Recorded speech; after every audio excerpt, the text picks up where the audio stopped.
Hello everyone, welcome back to the channel. Today we're diving into one of the most important books on personal finance and human behavior, The Psychology of Money by Morgan Housel. This isn't a book about spreadsheets or complex formulas. It's about how people think and behave with money and why our emotions, habits, and choices often matter more than intelligence. So in this video, I'll walk you through the main lessons from the book, with real stories and examples, so you can apply them in your own life. Stick around, because some of these ideas could completely change the way you think about wealth, success, and happiness. Why psychology matters. Most people assume financial success is about how smart you are. If you study the stock market, understand interest rates, or have a degree in economics, you'll be rich, right? But that's not true. The reality is financial success is much more about behavior than knowledge. How patient are you? Can you control your emotions when markets crash? Do you know when to stop chasing more and feel satisfied? Think about this. Some of the smartest people in history went broke because of greed or overconfidence. And some people with little education built massive wealth because they mastered patience, consistency, and discipline. That's why Housel says doing well with money has little to do with how smart you are and a lot to do with how you behave. The role of luck and risk. Here's a hard truth: success in money is never 100% about hard work. Luck plays a role. Bill Gates is a great example. He was incredibly smart, but he also happened to go to one of the only high schools in America with a computer in the 1960s. That lucky break changed his life. On the other side, risk matters too. Even if you make great decisions, sometimes bad luck can ruin everything. For example, investors who were doing fine in 2008 lost everything because of events they couldn't control. So the lesson here is, don't judge success or failure by just looking at results. Always remember that luck and risk are invisible but powerful forces. Never enough. One of the strongest chapters in the book is called Never Enough.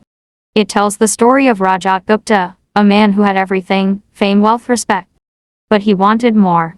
So he got involved in insider trading, and eventually lost everything, even going to prison. The lesson: if you don't know what enough looks like for you, you'll keep chasing more forever.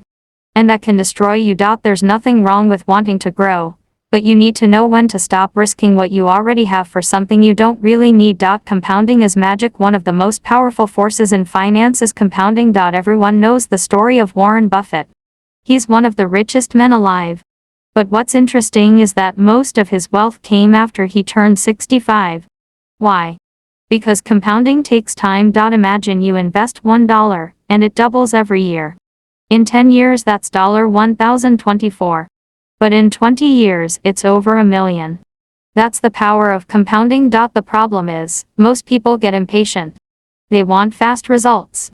But wealth is built slowly. The key isn't earning the highest return, it's earning a reasonable return and sticking with it for the longest period of time. Getting wealthy versus staying wealthy. Making money and keeping money are two different skills. To get wealthy, you need risk-taking, optimism, and boldness. But to stay wealthy, you need humility, fear, and the ability to say, maybe I don't need to risk this. Many people get rich once and lose it all because they can't switch their mindset.